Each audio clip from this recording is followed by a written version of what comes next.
Call the meeting to order. We do have a quorum, and we'll start by looking at the Neola 9000 Relations Series. I will be very upfront with you. I got through the first 10. Yeah. That's it. There is a lot there. And a lot of discussion. And a lot of discussion Yep. that's going to need to be had. So I'm not sure we'll get past that anyway. So you and I are in the exact same boat. All right.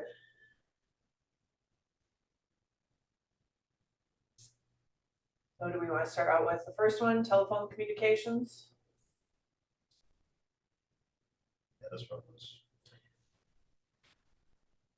I'm assuming that we have something, so a policy very similar to this now? Or do we not? I don't think we do. We don't. No. Okay, so this would be establishing kind of a new thing. Correct.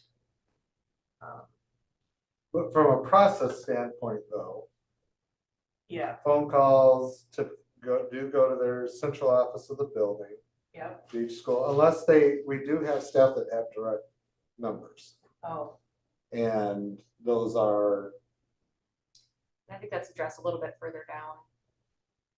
yeah, to extension numbers. Yeah. We might need to change the language of that.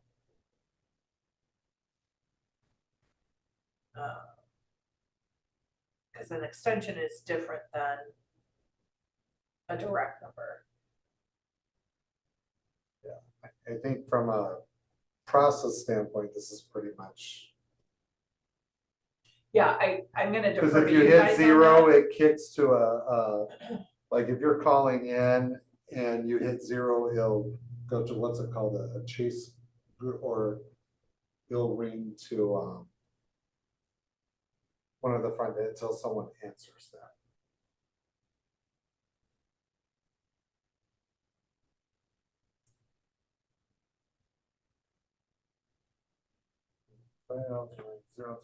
I mean, there are times where all of a sudden 3 calls are coming in at once, and Yeah, it's possible that a call gets missed and it or if goes- it's, I think that a lot of this refers to maybe after hours too, Yeah. when nobody is there to answer a call. Right.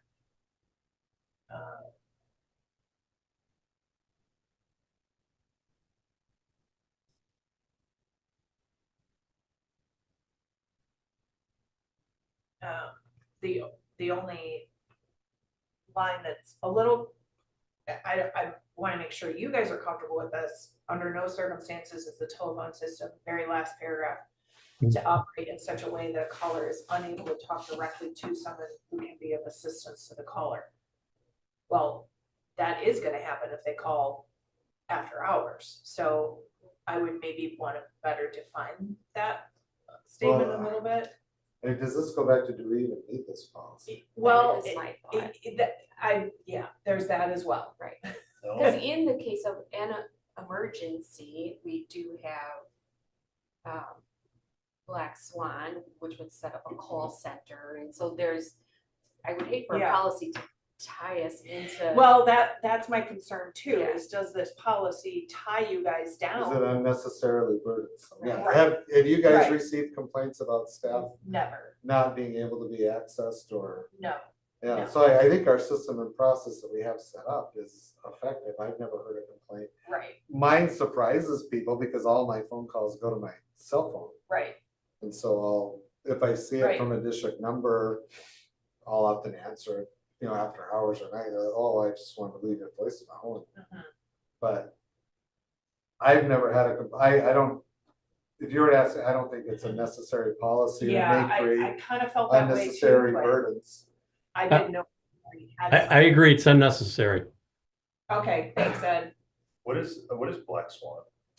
It's Empathia. So we contract with, this came up a few board meetings ago, I think, under the requisition piece. So we contract with, they were formerly called Black Swan, but they're called Empathia. And they are a crisis management group. Okay. They also do some tabletop exercises, but they contract with like the NFL, universities. Yeah.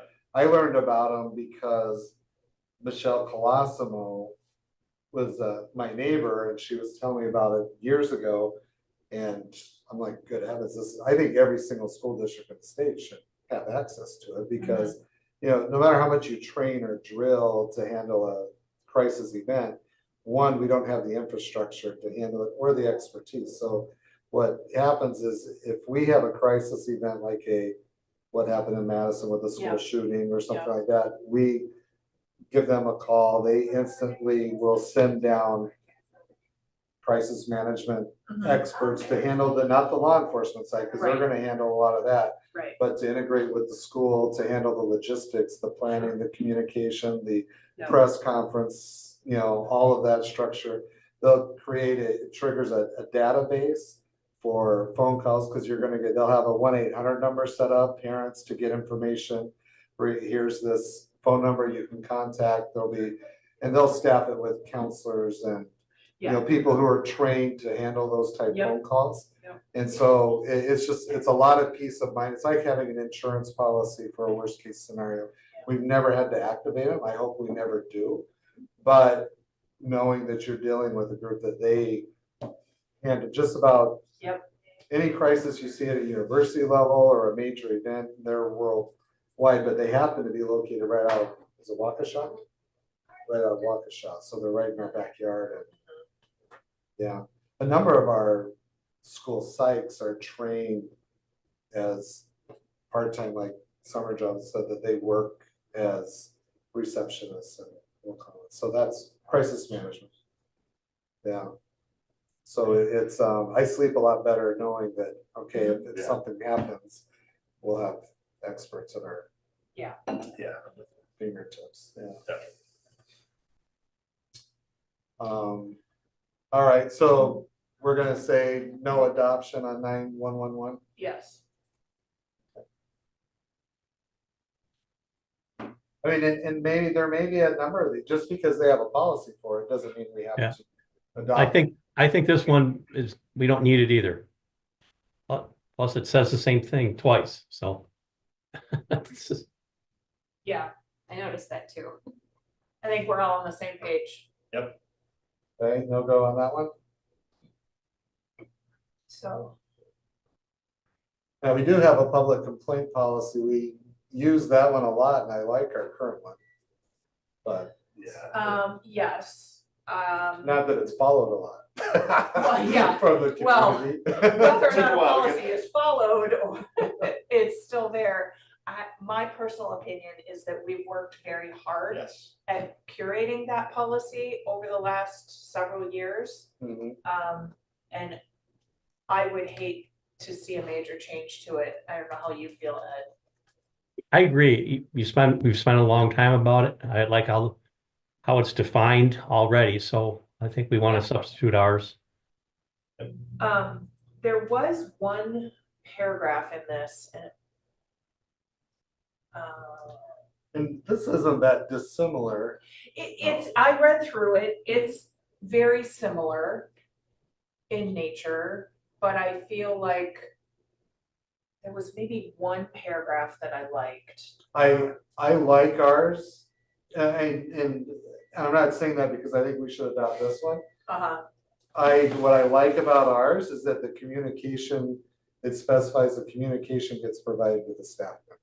yes, And I think Yes. that is excellent in twofold. One, it eliminates, I know the board, when I got here, Susan and the board, the prior board, yeah, was very adamant on like not dealing with anonymous complaints and so Right. forth. We're not dealing, if you have something to say, you need to say it to the staff member, go through that aspect and put your name on it. Yep. There's no retaliation, there's no, nothing like that. But I think what else is nice is sometimes the staff member should be aware of that. And oftentimes just having that awareness that, hey, Yeah. this action, what I did had this unintended consequence of offending these individuals, it changes behavior yes, and makes them more cognizant and aware of it. yes. Taking an anonymous complaint, not being able to share that Right. doesn't help them grow either. Right. So, one thing that this policy does address is I think it's on the first page, last paragraph. Discussion with the staff member may not be appropriate in some situations, including, for example, where the matter involves suspected child abuse, substance abuse, or any other serious allegation that may require investigation or inquiry by school officials prior to approaching the staff member. I don't know That's true. if I don't know we if we have don't language have, in that. we We don't should have have it. language about that. And that would be an instance where Right, the parent going to the staff member initially would maybe not be appropriate. yeah, So I'm wondering if we want to adopt maybe some of that language. was that, I don't see it on the first, oh. I'm Oh, I on thought it page was the two, first. sorry. Oh, I'm is on it page yeah. two? Sorry. Here, this paragraph right here, you're right, Yep. that's a very good. What are your thoughts on that, Ed? Can you hear me okay? Yep. Yeah, no, I agree with that. That's a good add, so yes. So is that something that you would like to bring to the school board or bring back to a policy to So- make that, So I Small think we revision. would not adopt this policy, right, but we would amend our current policy with some of this language. right, Yes. So that would be, have to go on maybe a different agenda, right. you know? So do you want to For proceed future. with that at the next meeting? Sure. Okay. Policy or, right, It's- can we just skip the? It's an 800 level policy, so we need to, We could, I guess, could we skip it, discussing it again at policy and just Yeah, bring it to sure. the full Oh, school board? Bring for it the to the two board readings? without Yeah. having to go through another policy Yeah. meeting. yeah, Yeah, I'm good with that. okay. So add this paragraph, eventually that policy will need to move from the 800s to this 9, Right, 130 or whatever, yeah. Do we need to talk about the options or are we adding? this? Yeah, underneath it says, it has some options. Staff members shall report the matter and whatever action may have been taken. I'm gonna defer to you guys on how you would like that chain of command to go. I think if there's an allegation of that nature, I don't care what level it's at, I want to be informed of it. Okay, so then it should be, And myself and HR should be involved. Like, Taylor and it I should be coordinate on reported to those. the district administrator then. I would like that, yeah. Yeah. Because then I work with Taylor and on a scenario like that, we would work with legal as well to make Mhm. sure that we're Right. Right, not creating any liability. Yeah. While addressing. I mean, for the most part, if they're saying suspected child abuse, substance abuse, or right, depending on the allegation, like child abuse, that's going to DCFS mandated report. right. So it needs to go to you. Yeah, that's what I would prefer it. Yeah. I don't want to run the risk of somebody accidentally, unintentionally not having something reported through to the proper authorities. Yeah. So I guess you will have to kind of determine where in that policy, our current Mhm. policy, it would be most appropriate to have like that language. But Yeah, and I have complete confidence, as it works right now, my team would absolutely, anything like that, they would bring to me right away. yeah, but I But we think should this put it in is, policy. yeah, and I think this is more addressing, you know, a parent's concern with a staff member. If they have that kind of a concern, it should bypass the staff member and go directly to Yeah. Mr. Tyler or district administrator. Yeah, they don't need to go to the principal either. Right. That's Right. So that was one thing that I did like in that. That's great. I think everything else, we've already got a good policy. All right. 9140.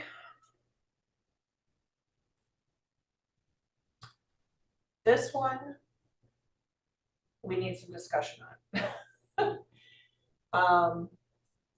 Because while I like a lot of the language that's in here, I believe that one of our advisory committees right now does not meet the qualifications that are laid out in this policy. And that would be the curriculum committee. Curriculum committee is the majority staff member, it's staff led, and this policy does not allow for that. This policy states that the community will be the majority, that the staff will be the minority. Okay, think of it that way. You're right. So we would need to restructure that committee if we were to adopt the language as stated here. If you're not going to maintain the policy, because that committee has a separate policy governing it. We created a curriculum advisory Oh. committee policy.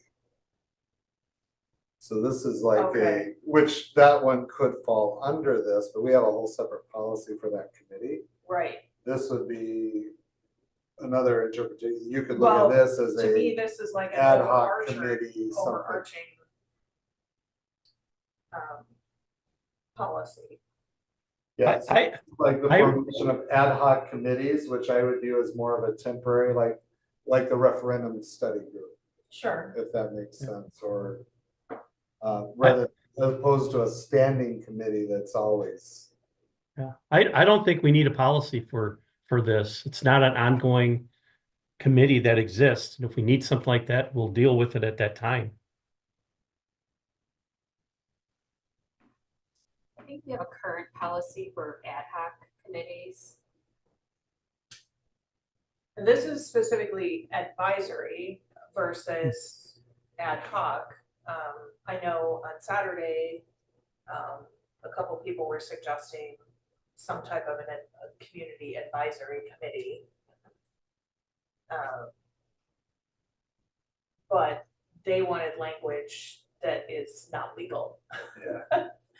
Yeah, Or the thought was, if we had loosely saying this referendum advisory committee, and they were to come up with, They used language Tons. like, we would have to be beholden to yeah, their. they wanted it to be a binding, and I'm like, no, you can't do that. You can't force a board member that's, Yeah. you know, to vote a certain way.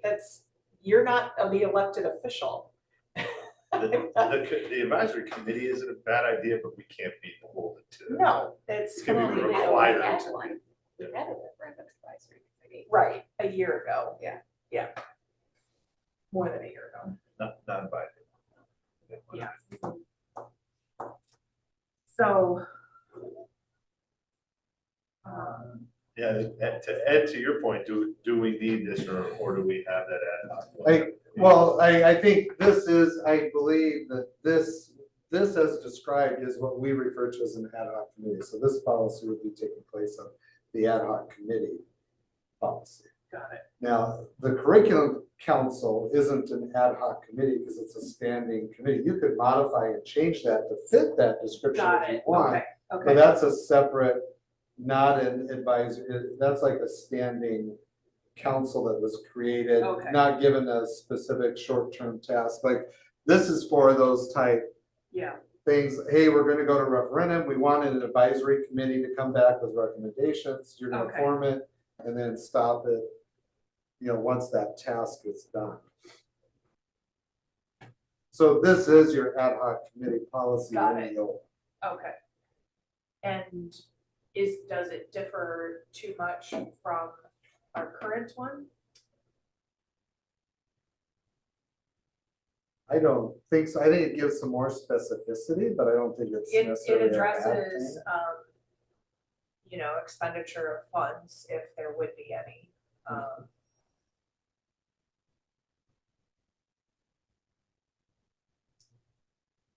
So in our current policy, the ad hoc discussion is under the board committees Okay. policy, Okay, and it's just one small paragraph, paragraph. yeah.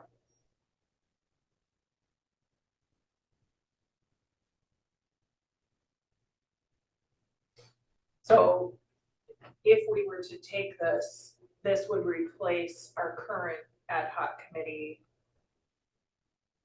policy. Is that what I'm understanding? Kind of, because I believe in the 0 sections, did we talk about school board committees? We did, I think this is one we probably should do and adopt. Okay, I think it gives that framework, yeah, so what should be set up for that. okay, And then if you want that curriculum committee policy to continue, you know, if you want that Right. council, because that's really a council, not a Right. committee or Okay. whatever. okay, I think that's a separate independent, which Neola won't have, so we either Right. need to modify that or Okay. discontinue it and follow this premise, but this isn't intended for ongoing, never ending. okay, got it, thank you for clearing that up.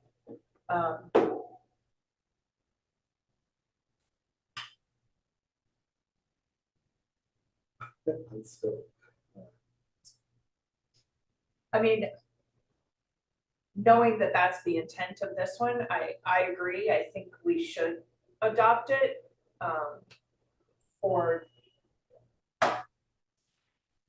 those purposes. It does go a little further than what our current policy states, so, and the communication chain and how it's Yeah. structured, that's to maintain open meeting law records and Sure. avoid walking corners and so forth. sure.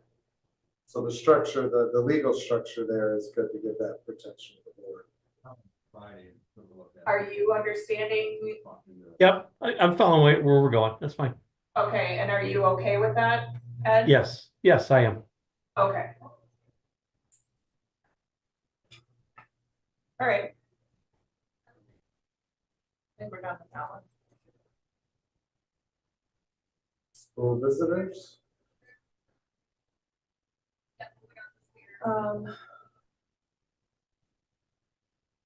This one refers to several other policies that we haven't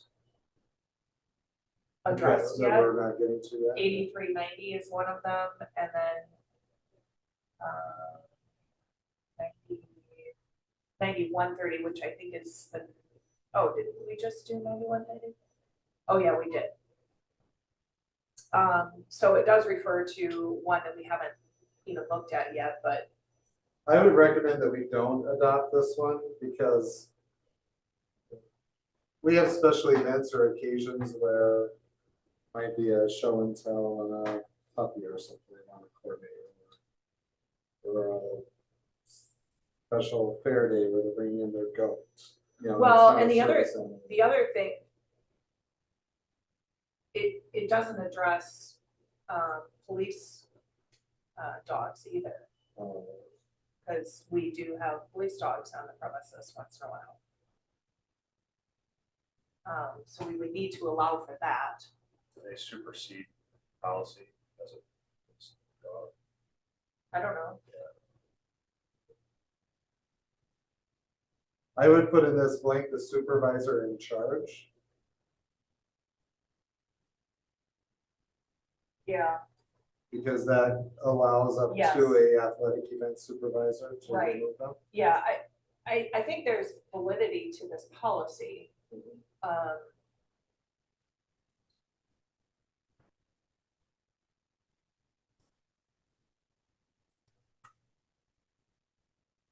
I would adopt this one. This is what's followed already. We follow the court order. Yes, okay, yep.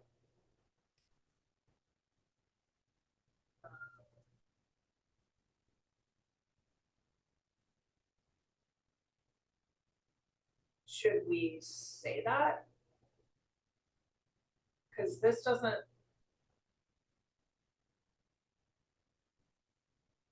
It's at the discretion and under the direction of the principal, but I would say as directed by, The reason I like the way this is worded Okay. is this would allow us to, this policy gives us leeway in that we could be more restrictive than what their court order. oh, states. I see. Okay, okay, Because it doesn't require us to grant them. Up here, it gives us, where's that? Yeah, in accordance, state statutes, the district administrator has the authority to establish conditions for entering or remaining in a district building, prohibit the entry of any person to a school of Okay, this district, or to require a visitor to leave when there's a reason to believe the presence of such person would be or is detrimental to the good order of the school. yeah, So like I have a disruptive parent Yep. that's, I can deny that access yes, according to state without a statute. court order. Without the yeah. court order and so Yeah. forth, yep. We had a youth football tournament last year. We had a individual who's the head coach for one of the Racine schools who was disruptive and challenging our supervisor, why don't we go to the parking lot? You know, making veiled threats. And I basically said, you're not welcome back on Elkhorn District property. And so we have a face-to-face conversation and, Yeah. you know, come to a resolution on that. And I may decide that you're not going to be allowed on it. That's problematic. And I legally can do that with the state statute without having to have a Yeah, court ordered or whatever. So we do have quite a bit of authority from that standpoint. So I like maintaining that, Yeah. or having that communicated in policy. that next paragraph where it starts with non-staff access to students and classes. The last line of that paragraph, I've never heard of the word educative, and it should be educational. I don't know why they used educative. That's a really strange word. Yeah. So it really should be educational process. They want a hyphen or, you know, 2 words on those, but. I would assume that Neola has a grandmother as well. You think,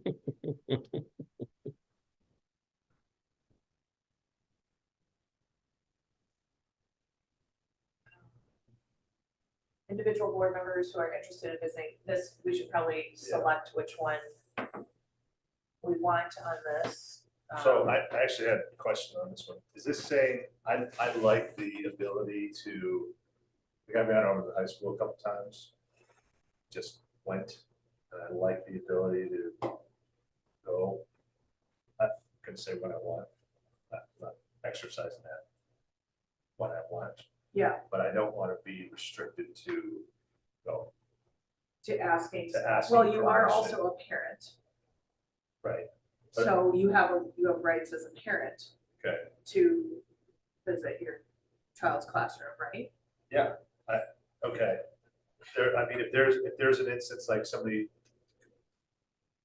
a couple years ago, somebody called me and said, hey, something's happening at the high school, would you go and take a look at it? And me as a board member went. So that was an official capacity. I guess so, okay, so Yes. that becomes an official. Okay,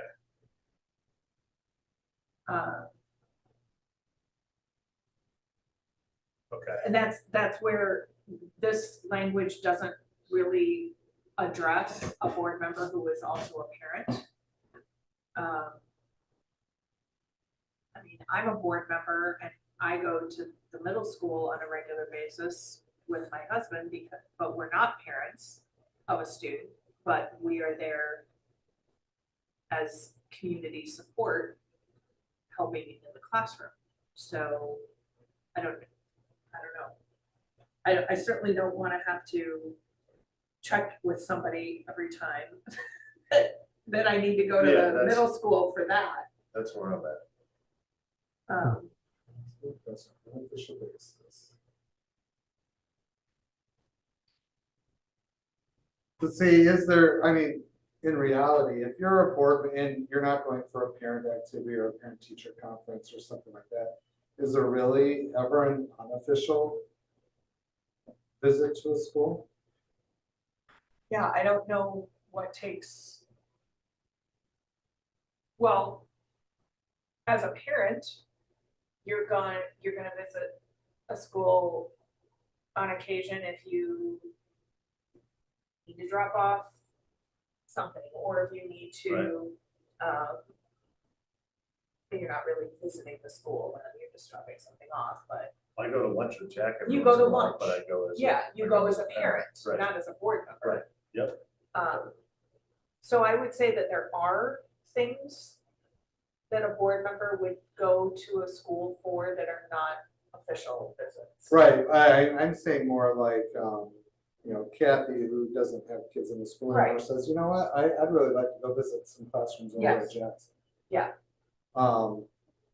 Not a problem, we can facilitate that, but is that truly That would be unofficial? official. That would be official. Well, according to this, it's saying, notice that visiting schools or classrooms on an unofficial basis, just contact the principal, let them know, hey, I'd like to visit some class. That's kind of my point Oh, though, I is see. it really unofficial? I mean, you can call it unofficial, but you're gonna be perceived as, well, you're a Yes. board member coming to visit Yes, classrooms. If that makes sense. it does, but when I go to the middle school, I'm not going as an official visit. I'm going as a community member who's helping in the classroom. Right, that's a different scenario. Right. Yeah, you're not going as your board member. No. Yeah.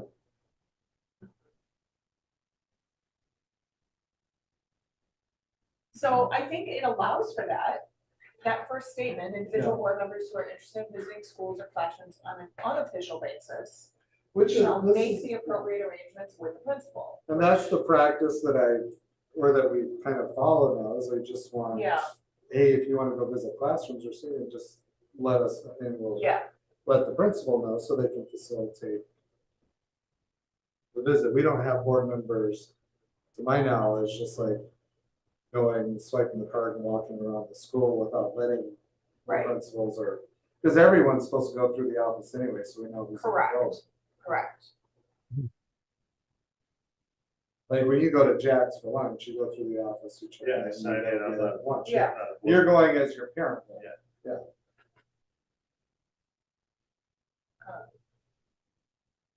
Which is awesome, by the way. I love that they do that. So the second sentence is in keeping with board bylaws, and I don't know if this is part of our bylaws, but it is such board member visits shall be considered to be official unless designated as such. Shall not be considered the official, Shall yeah, I not would be say, considered to be official. unless designated by the board. designated, but- Yeah, That doesn't need, if So, you're by the board, doesn't. yeah, need to like vote. if Adam wants to go and do a lunch at the high school, does he have to get permission from the board? According to this, that would be unofficial if you just went through the principal, but if we're wanting to do like a board, and that's what we'll talk today, kind of like on the referendum piece, if we're wanting to do like, you're going as yeah, I'm here officially as a board member, then somebody needs to authorize, you know, is it, because the board as a whole is the only one that really authorizes board business, if that makes sense, Well, you can choose by the board, by the president, or a chairman. or a chairman of the committee, right? I would not want to have to bring this to the whole board vote. Maybe the Right. President might be, like, if I call you and say, Yeah. Julie, I want to do this. Yeah, No, but that's where you're just saying, hey, unofficially, I as an individual board member, not official, because you're not going with official board business, you're going unofficially. That's kind of where I brought it up, though. The only reason I brought it up is, hey, it's a great idea. There may be other board members who want to join yeah, on that type of event. And so for me, from a logistical Okay. standpoint, rather than having Adam going on Tuesday and Mhm. then having, you know, Kathy goes. Ed on go as on your- Wednesday, and, you know, we have a very cohesive board, that doesn't always Correct. exist. Correct. So what I'd wanna avoid is a scenario where, you know, sometime down the future where you have, you know, if our board was divided in the segment where you're having Right. competing voices going, what's the unified, and it really should be a unified voice of going officially as board members, or at least an open invitation, hey, any Yeah. board member that would like to do this.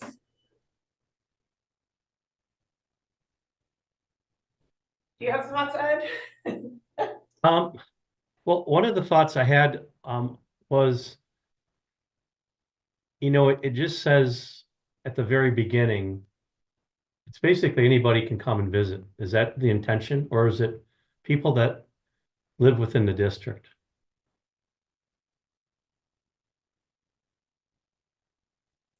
I mean, we've never turned anybody away if interested and so forth, and I think this is a good general guideline. If we had a community member that wanted to come and see the schools and what it's like, we'd encourage them, we'd set up a tour and a visit for them. I just want to make sure we're all on the same page, that's all. Yeah, Yeah, you have to be some parent from Delavan isn't gonna come. Or our school or somebody we don't know. Well, they might if Do it they're for open enrollment. enrollment. yeah, Sorry. I It's didn't- they a- do, yeah. and That how would do be we, better. how do we know? You know, somebody from Ohio is moving here. They wanna come tour the school, how do we know that that parent isn't a sex offender? know, like- We raptor them, Okay, background check. okay, so we do have a process for understanding. Yeah. That is when they scan their license Okay, and they come through, that's what it's checking is the sex Got it. offender background, okay, sex offender list. okay, so that's a national list, it's not just Yeah. state, okay, good. It's limited to sex offender list, so like it wouldn't pick up the domestic violence. Sure, Does this happen often where people come in to visit, like that scenario or anything? No, if they're moving to no, not as much. I'm amazed at how many people open enroll their kid without ever coming to tour. Oh, wow. That's a huge commitment you're making. Come and yeah, visit, go on a tour. right, Yeah. So there's no, I'm looking at this from a security standpoint of a threat, if somebody comes in a building. You know, we raptor them as a sex offender, but we don't know anything else about this person, they could be armed. Oh, we're not letting them walk around by themselves, but yeah, that's true. We don't check them for, I mean, we can't really pat them down, but there's no, we know, somebody could theoretically come in, this is gonna bother them. Somebody could theoretically come in with all you need is driver's license and not a sex offender, and could get into our building with Jamie Right. Saunders escorting them around. And this person could be a violent human being. theoretically, yeah. Oh, yeah, I never thought about that either. No longer have that. however, there's never been a scenario that I'm aware of where someone, because of, it's a person wanting to do Harm. harm, Yeah. break a window or come in or there's, yeah. They typically don't go through, now that's not, there was an incident down in Georgia where the front desk person talked the individual down. They weren't there on a tour, but talked the individual down at the front. That's the deal with that front there.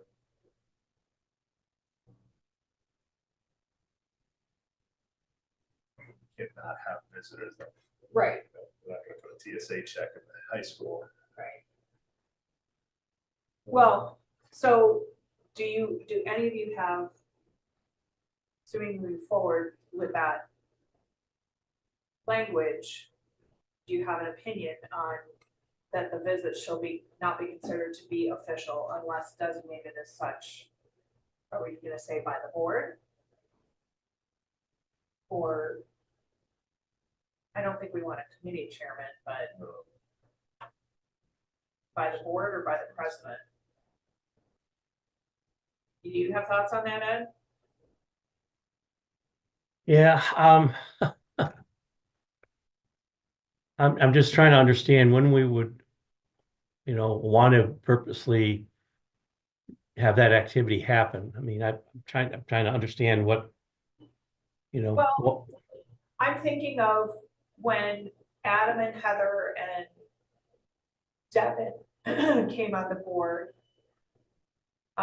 They did an official visit mhm, to all the schools, right? Yeah. yeah, Um, that's true. Yep, I mean, it's not like it's never happened, it's. yep, that's more true. rare. But, Do these, so these coffee talks that I want to do, whatever you wanna call them, that is unofficial though. but we're not on school grounds. No, I mean the ones at the schools, is that considered, this is, I don't know why Oh, this is so At twisted. the school. Is Got that considered unofficial or official? Because we also, this is, I'm so ass backwards on this. So let's use that example. I wanna go as Adam, who's an educated community member, speaking to the teachers, educated about referendum, not necessarily as a board member, because I gotta be careful the way I say things. Right, I can't say certain things. You have to say that your opinions are your own, and Right. not that And of, that of the full board. yeah, Right, now, am I, But see, that's kind of gets to my point. Are Yeah. you ever truly I don't not know. a board member if you're on the board? Yes, It's kind of like, am I ever truly not the superintendent? Do I ever get to say, well, this is just yeah. me as 'cause an individual, not the Yeah, superintendent? you're right, you're a parent. And just I as know much as- legally you have a little bit more leeway on that than myself, or Yeah. quite a bit on things like the referendum. But regardless of whether you want to say, well, that was unofficial, the teachers in the classroom that you're walking through on, they're not Perceive it gonna as view it official. as unofficial. okay, They're Yeah. gonna view, you're a board member. reality Right. check, sure. Sure. You're always gonna be a board member. Right, I remember my first year as a principal in Elko, I was walking down and I heard about this teacher who was a psychology teacher. That he liked to play mind games with the principals and so forth. And he asked me, he purposely, I think, waited until I went into the restroom to go in, and that's when he went to introduce himself and we're standing there at the urinals. But he asked, oh, what do you think of the school so far? And I said, well, the district so far. I said, well, I've only been there a couple of weeks. Just looking forward to getting to know everybody and haven't really made any determination. He said, well, that's not true. For the second you step in, you're a human being. You're always evaluating and forming judgments. And he was right. And so it kind of that form where it ties into this is no matter how we want to perceive it, you're always going to be viewed as a board member. So whether you call it unofficial or not, it's always going to be viewed as official. Yeah, And that's where I think having a little bit of, we can have the language in there. This is just to segment it so that what it does is, right now it has that leeway that, hey, if you're a board member, you want to go visit a school, check out some classrooms, you don't need to go through the board if you're going unofficially. You can just go through the principal. The reality is when you call the principal, hey, I want to come and visit the classrooms, the principal is going to give me a call and say, hey, did you know that the board member want to come?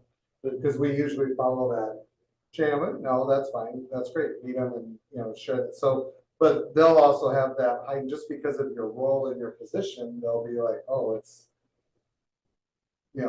why? Because you're always making an evaluation and determination, looking at something that could down the road have potential consequences in decision making or advocating for or not right, for something.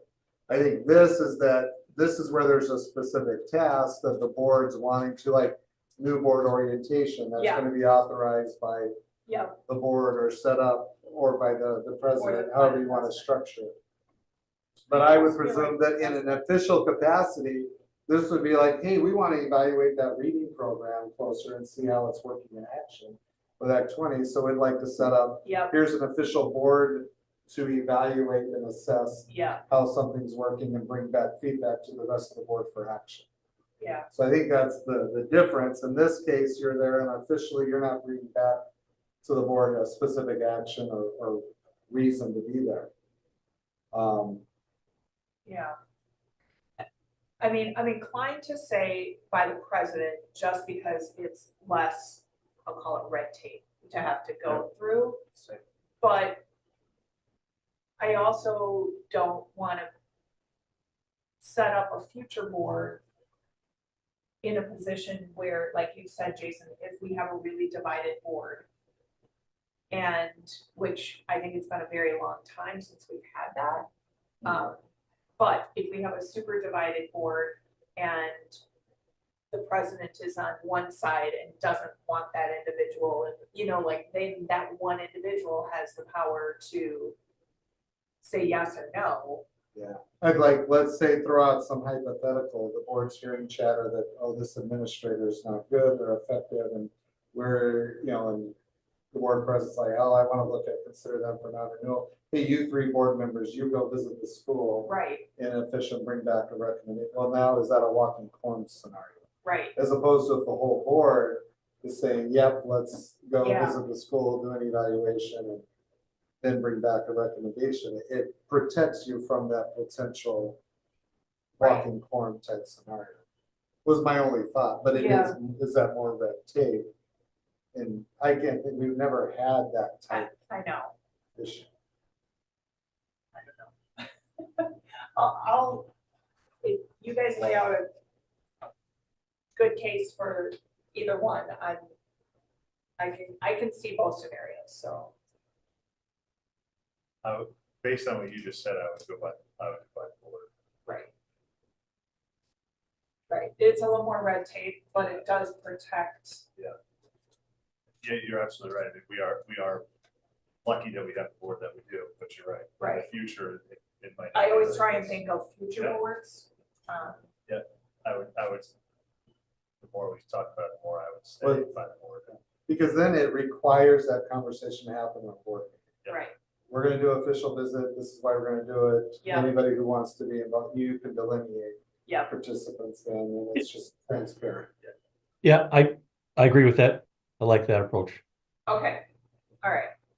So we'll do it, the option we'll choose is by the board then.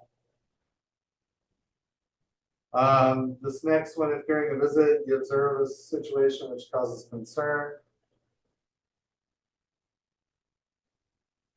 I would first discuss, just like on the, I can I see know. both. I know, I mean, theoretically, the district administrator is supposed to be that buffer, Right. for a lack of better term, between board and principal, but at the same time, it might be something really simple that the principal has the context right, for. Hey, I see this, why, you know, yep, what's the rationale for this? And the principal has the answer.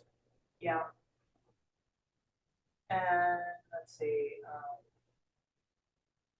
But I think I would. it's discussing, it's the first discussion, so I think the principal is Yeah. appropriate there. Yeah, Really, if it's bad enough, we're gonna go to Jason anyway. A board member is gonna know if it's Yeah. bad enough that it's Mhm. also going to need to go to the district supervisor.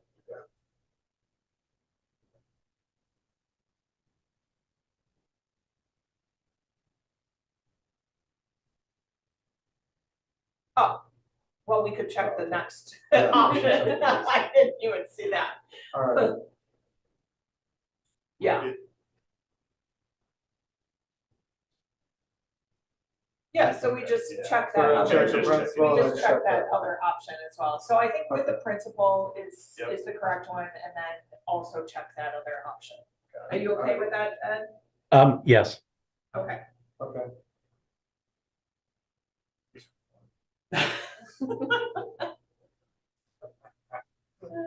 That wasn't facetious, right? Oh, this one should be easy. Yeah, I had some questions on this one.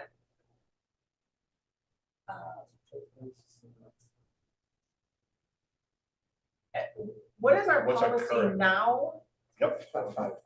My question. on I don't this? think it's nearly as detailed. It's not?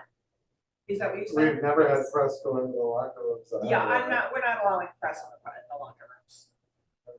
Now it's stuff that's, There's no reason for the press to go in there. swings, check number one. But do we currently allow students to bring phones into locker rooms? They can bring the phone, but they cannot use the We camera. can't use their camera, yeah. That's the Yeah, challenge it's with last phones in the Right. original policies, you know, Mhm. phones were phones and then they embedded the camera with them, so.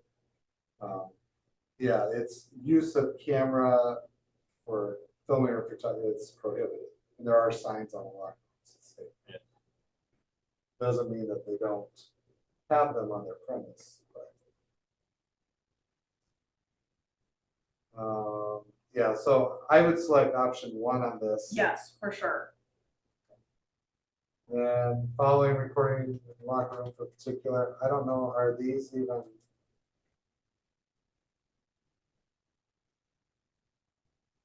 Um,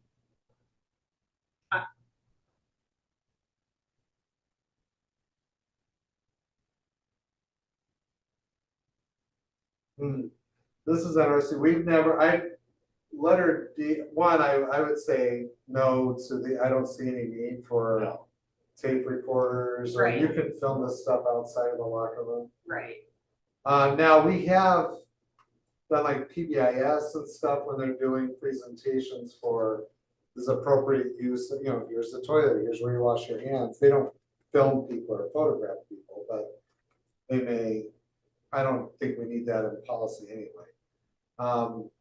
This is an interesting one though. I've had scenarios where, because we don't have, I'm not aware of any time where we've ever used covert surveillance video to check for illegal behavior within a bathroom or that facility. That's, from an investigative standpoint, it is quite a handicap in the sense that, like in New Glarus, we had a student that would urinate in the corner of one of the bathroom stalls, like not in the toilet. He would go into the toilet and urinate and pee all over the floor and the wall. And it took us a long time to figure out what the heck was going on, because all we had was, the camera in the hallway that we could see who was going into the bathrooms, right, but you couldn't see who was going into, the stalls or the times to narrow that down. That's what this is probably referring to, that type scenario where you could make a request to, there's stuff going on, vaping or drug use or someone leaving a plant, where you could then, with these special permissions, say, hey, this is an investigative type thing, we need to track down what's going on, where a camera could be covertly placed in there to justify the use of the equipment. I'm not saying we should adopt that. I don't know if the pros to being able to identify that behavior outweigh the cons. Madison Metropolitan had done that, and it kind of blew up in their face. I think recording Years ago. devices of any kind in a locker room or bathroom are bad idea. I don't disagree. I just wanted to share that's why they would have that in there, so you understand what's going on. I don't think that this is a realistic statement, but I would be in favor of not even allowing to have the phone/recording device being used at all. Keep it in your bag and use it when you get out of the locker room. Because I know students that, like last year we had an incident where I was sent a picture by a community member, and I brought it over to Jason. I was concerned I can't have it on my phone. And then I know that students and kids are in there goofing around, Right. videoing each other. Right, They're using it, yes, and they, who knows, seriously, I could be recording everybody right here, right now, you never know. right. So is it too much? I'm not gonna argue this, but bringing it up, is there a reason why we would prohibit phones from being used at all? See what I'm saying? Like, your phone has to be in the bag, your phone has to, in the locker room, your phone has to be in your bag. If you want to use it out, because you could be covertly, if I'm like this, I'm also recording you as a video. Right, See what I mean? And I Yeah, know- if they need to do a text message or a phone call, they can go out of the locker They can room. go out They of the probably locker don't have good reception in there anyway. but how are you gonna enforce it though? I don't know, it's. Well, it's just something to like- eye on, but But because, Adam bringing that up, we were able to address it with the students because it was a violation of the policy. right, Okay, And so that's when, it's, got it, if it's seen, then you can enforce it. If a coach walks in and they have, no, phones away, you're in the locker room. Get out of the hall, or yeah, it doesn't matter. yeah, I just feel like if phones are, cause it says audio tape recorders, I mean, that's really antique language. I would say audio recording is not, you can't do that either. Right. Just phones cannot be used. You can't take a phone call, you Right. can't, I've you been- can't pull it out to audio record, you can't Yep. pull it out. Because if you're saying, well, I'm just audio recording, how do we know that? Yeah. Because you can easily video record without people knowing. Yeah, phones and locker rooms at all. Right. How many times have you know, how many times people take pictures, we have no idea that they're taking it. Right, You know, these things are, blessing and a curse. yeah. But how do you, All right, I think let's- it's how do you protect the kids in the locker room? let's Right. change this right here. This paragraph, we just add that in there. No person may use a cell phone while in the locker room. Like, we just clarify to add that you're not taking phone calls or texts. No use at all. Right. Yeah, not just to capture, To record, or protect the transfer. privacy of the students, right? Right, it's just no person may use a cell phone in the locker room, Yeah. period. You know, God forbid that cyberbullying and stuff, God forbid something happens where you take a discrete photo of somebody, you know, if you're not allowed to use their phone at all, it alleviates all those issues. Like, you know, you weren't just doing something, you were touching your phone. And, Well, I was just sending a text to my mom, no. and we That's not- changed the signs on the doors to say cell phone use in bathrooms and locker rooms is Is prohibited. Yeah. Agreed. All right, And those are prominently displayed, I've walked in Yeah. to, you know, put it in my pocket, so the signs work. all right.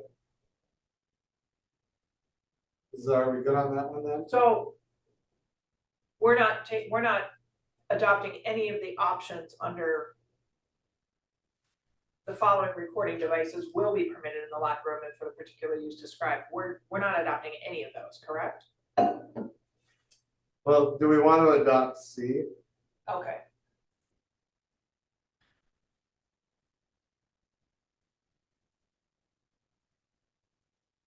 I mean, I guess so. 'Cause how many times do kids do school projects that involve the bathroom?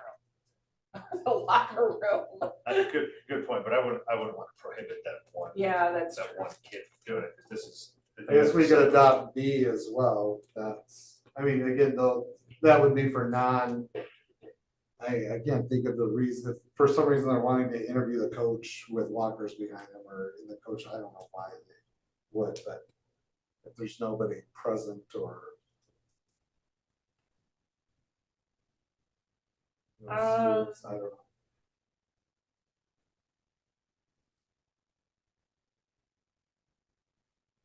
I don't like B.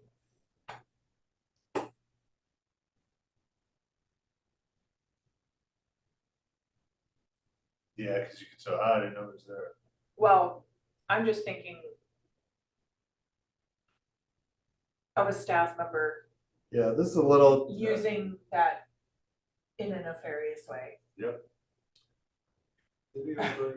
I don't want to spell it out, but They, all right, yeah, I think it's fine with C. I can't think of a scenario when. I'm just wondering, because this is limiting to students. I Right. wonder if we should modify it to. Let's see, video may be used for school projects involving video production or other videos, pictorial research. You know, do we need the students there? Meaning that if for some reason administration or a teacher, or if they're wanting to do a project or something. Because this is only authorizing students to. Oh, yeah. Oh, Well, then the last sentence, staff member must notify anyone inside the locker room. And then it's saying to allow any occupants to depart their locker room. It's not requiring any occupants to depart. yeah, you're right. It's just allowing them. Oh, gosh.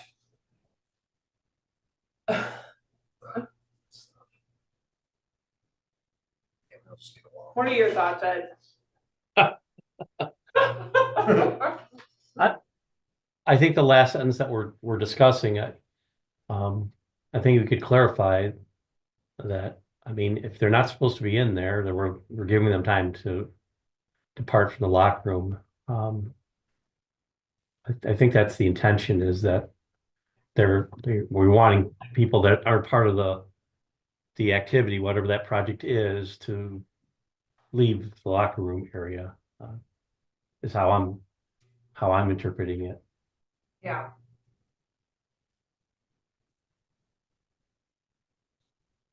All right. I'm okay with C. I'm not okay with B. Or any of the other ones. Okay with C, and then do we want this option?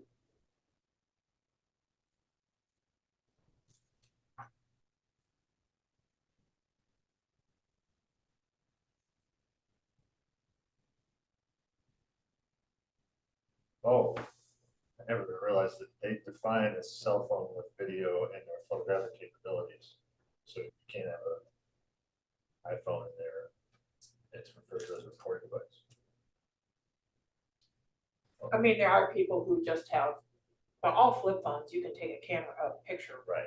with a flip I phone. think there's a phone out there that doesn't have Every cell phone out there has the ability to take a picture.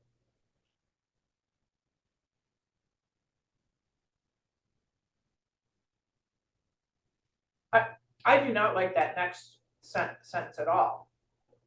No images of a nude or partially nude person in the locker room may be captured, recorded, or transferred. No images should be taken at all. Yeah. Mhm. in the Well, locker this room. is saying the parent is not permitted to interview or seek information from any student or use a recording device to record or transfer images. If they're not allowed to have a phone, then all of that. Yeah, how It are doesn't they say getting, they can't have a phone, it says they can't Well, are we saying, interview anybody They with a can't recording record. device. but are we saying prior We're to saying this? they can't use a phone. Yeah, so Right. if prior to this, we're just saying, hey, no phones in the locker room, we don't need to worry about it, just take your phone out. Oh, that we weren't saying they, no phones, we were saying they can't use them. right, Right, so if you pull your phone out of your pocket, you're using it. Right. So that if you have a phone out, you're now in violation. right. Um, This option is just allowing, do we want to Just- allow parents to go into the locker room? Like, hey, I need to go get Johnny his shoes, or Johnny's taking forever in the locker room. I see like swim lessons and stuff, I think it'd be problematic. Because we do have a lot of community use on that primary locker room, where the community goes through the locker rooms anyway, your kids, parents with their that is kids true. and stuff like that. I mean, there's been schools that we used to compete against that the general public had to walk through the locker room just to get Oh, to yeah. the bleachers. Yeah. Yeah, thankful we don't have that situation. That's pretty common at swim areas, that's not uncommon, because they want you to go through the shower, you have to walk through the shower to get Uh-huh. to the pool. Yep. Yeah. They have no other entrance but through the locker room. Never seen that. Yeah, it's terrible. But there were times when my daughter was in Penguins and I'd have to go in the locker room like, okay, come on, let's go. Yeah, I guess I forgot that, we do have the Penguins and it's used by the community. Come on, yeah. Well, you You're know, right. All right, you spun your swimsuit in the spinning device 4 times, get out of there. All right, I think we should select that one then. Yeah, Okay. Anything else on the 9151?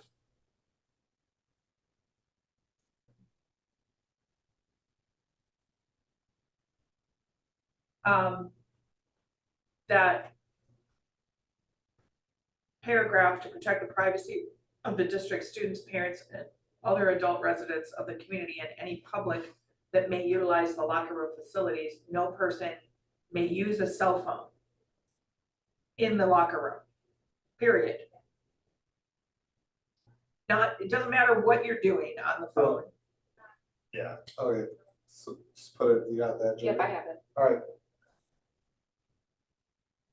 Public attendance at school events?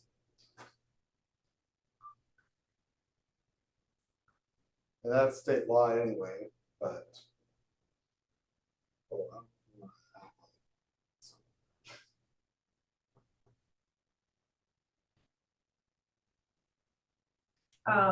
As far as the options go, yes to that first one. And then the parentheses below it, and then the two options there, the first one. at any function sponsored by the district. Right. No, second one, sorry, at any function occurring on district premises. It doesn't have to be sponsored by the district. It's any function occurring on the premises. Right? Is there any instance where? I Are can't the think of it. NCAA pools considered betting? Or fantasy football? I don't know.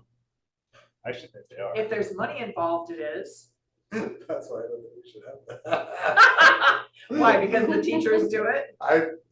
Yeah, I think everybody does it. The kids do NCAA pools, No, I don't think that, why, I mean, I have And I know there was a- Wisconsin, and there was a nothing court betting out. case some time ago. There might be like a dollar threshold where I don't remember what it was.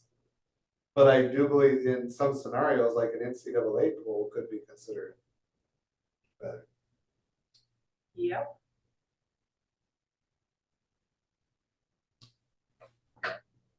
That's a fun thing. But here's the thing, is that that also applies to the first statement of the board directs that no alcoholic beverage or other controlled substance be possessed, consumed, or distributed. If we limit that to just functions sponsored by the district and not any function on district premises, it's not just gambling. Right? Is there any instance where alcohol would be on campus? When we host youth football events, no, not when it's supposed to be. No, it's against state statute. It's like a drug-free zone by law. So no Right. alcohol should be No on the premise, alcohol. no tobacco, Correct. no controlled substances are supposed to be on the premise, period, full stop. That's a Which state is why statute. we've been able to deal with students who have had drugs and or alcohol in their car, which is in the parking lot. They didn't bring it into the building, but it's in their car, Okay. in the parking lot. We've never done like a fundraiser or something where there's. alcohol. Yeah, where they do like the baskets. Yeah. No, they've never put the All of alcohol those- in the ones on school grounds. Okay. Yeah, and I think all of those function, well, yeah, I guess there have been some at the middle school. They do have those raffles, but I don't think any of them include alcohol, right? I've never seen it. Okay. Whoops, I got a gift from the Chinese. This is like, oh, I got to put up.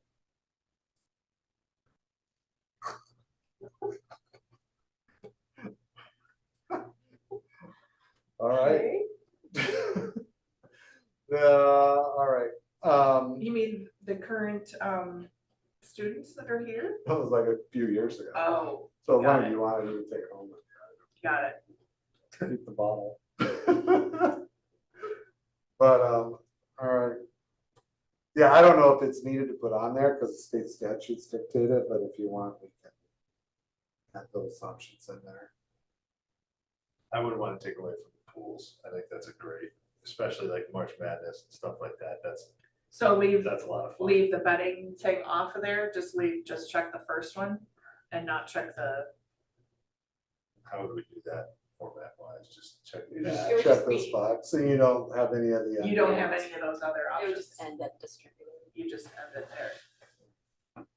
All right, raffles, we follow this, and it's, on raffles are raffle laws in the state, you have to get a license. Yeah, this.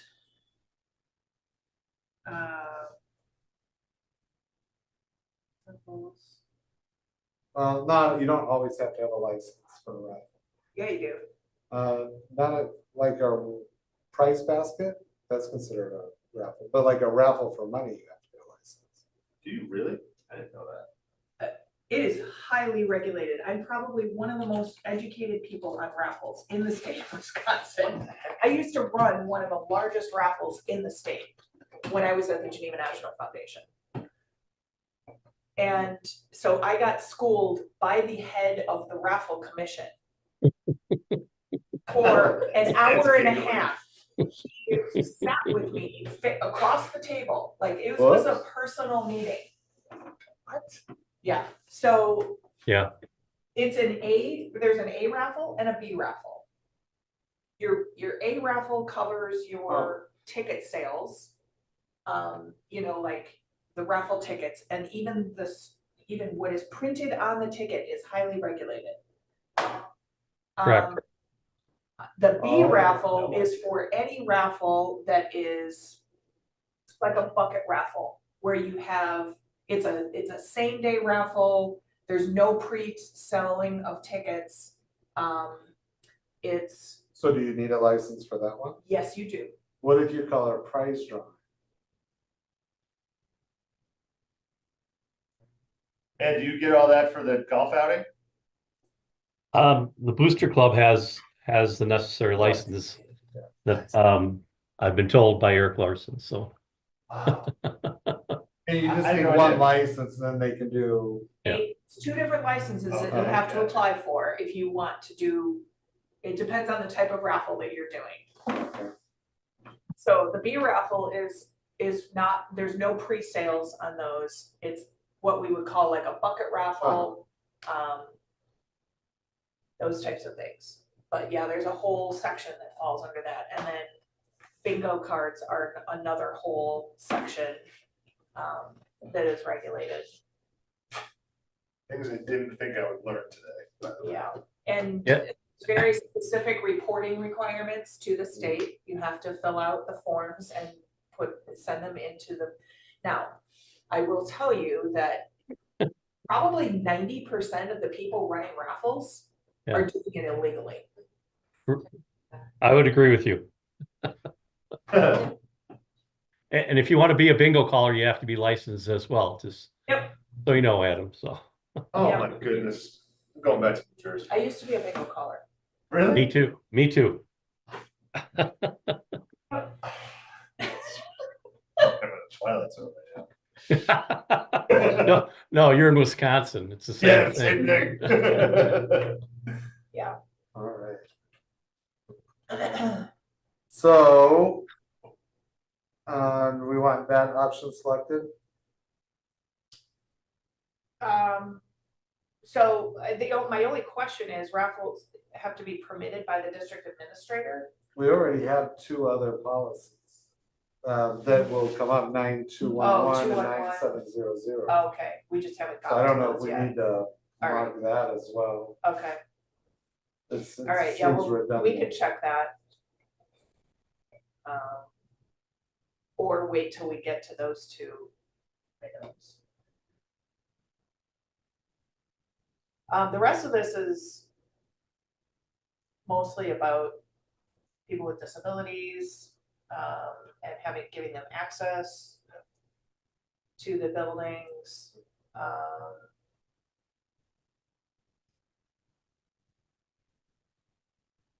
And then one of the paragraphs refers to the ADA Act with allowing service animals, which we haven't gotten to that policy, but that's fine. The one thing it doesn't, yeah, that's fine.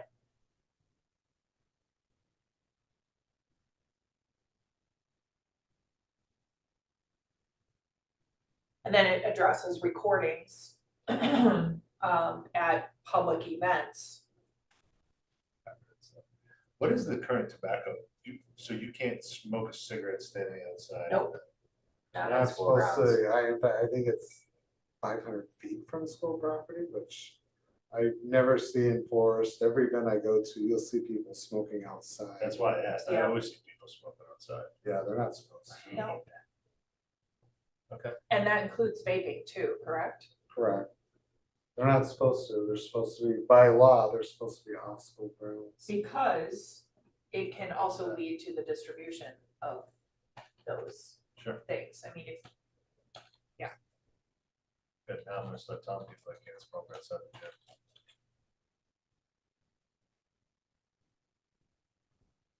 they can go over to Casey's. Learning a lot today. Does say the school board may allow the use of tobacco products on premises owned by the school district and rented to another person for non-educational uses. Yeah, I don't think we wanna do that. So, well, that would be, say we owned the bus depot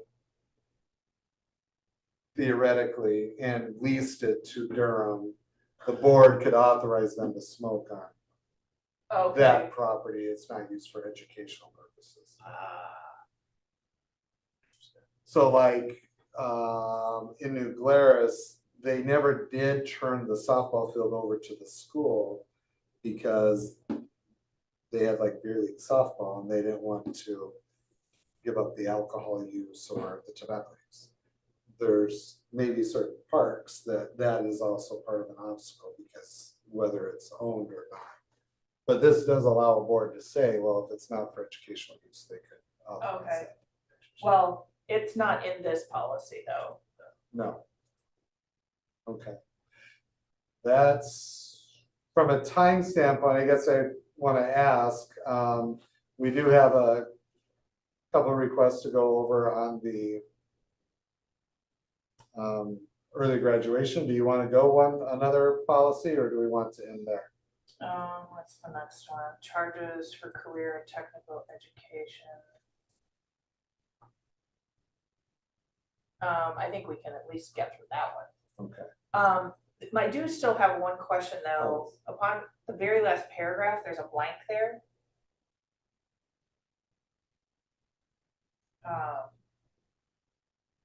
What name are we putting in there or position?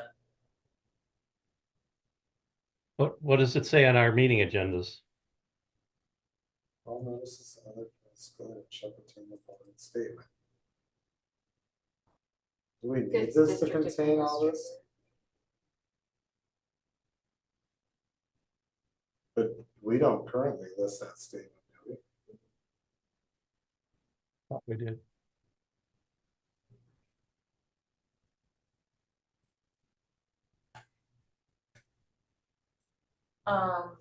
So basically this is the public, somebody in the public who has a disability would need to informational material in an alternative format, be able to participate in a particular activity. I mean, maybe we should have it in there, because it's probably, that's, if Neola is putting it in there, that probably refers to something that's in the state statute, right, with the ADA? Yeah, it's not listed as an optional language. Yeah, it's not, so I think we just need to leave it in there and Put district district administrator. administrator. Like, Or designate, yeah, Yeah. because we have like, the Yeah. most common one is our audio impaired, yeah, and they'll make requests. yeah.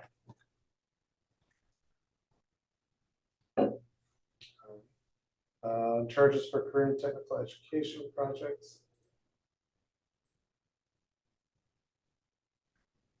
I did not understand this policy. I was hoping somebody could Functional educational projects. explain it to me.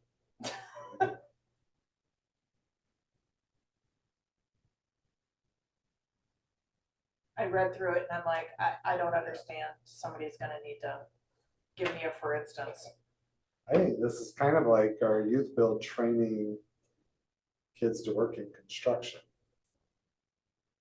And this is Like what saying that we- you like can what we're do doing? this, yeah, like what we're doing. But no, I mean like what Greg and I do with the sixth graders. Well, that could be, but I'm thinking more like our youth build programs. Oh. To approve school sponsorship of functional occupational projects as part of the career and technical education instruction related to the occupations being taught by the district schools. So like we're teaching kids in the construction trades and that project, and it's just putting in there that as an option, as long as it doesn't compete with the local community business. So say there was a business locally that was to train kids in that construction field, Yeah, that but would give I you optional language. don't think, yeah, I was gonna say, I just think we don't check that box. You Yeah, we know, don't have to. I don't see the need Sure. to not compete with local community businesses. For stuff like that. First of all, I don't think we have any that would fall into that category, but This could also be, okay, we don't have a significant school store running, but in Webster, where I first taught, they partnered with a local company that I believe made brake pads to manufacture and produce parts within school as part of a educational program, Yeah, but they got paid for doing that. So this is wanting you, this language is that you're not setting up like a child labor project oh, on school site where you're exploiting that okay, labor. The service rendered is not being exploited. The project is educational benefit to students. what about our auto department, cause don't they charge for, They do, Certain it's a minimal services. fee, right, and that would be Right. something similar where they're whereas, doing. so I would say we should not be checking that option then, as long as they, cause that clearly does compete with local businesses, the auto shop It does. could be considered to, you could have a local business say, hey, you guys fix this car, that took business away. Right, so I would not check that option there.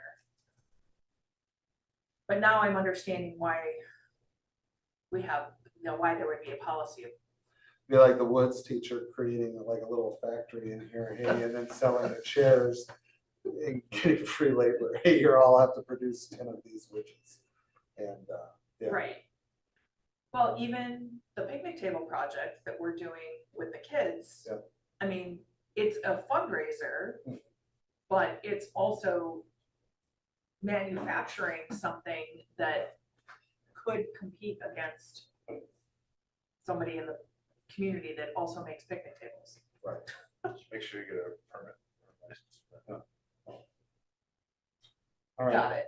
So we'll adopt this, functional projects may be accepted by the teacher with the approval, I'd just say of their principal. Of the Yeah. principal, Yeah, the building principal. of the building principal, yeah.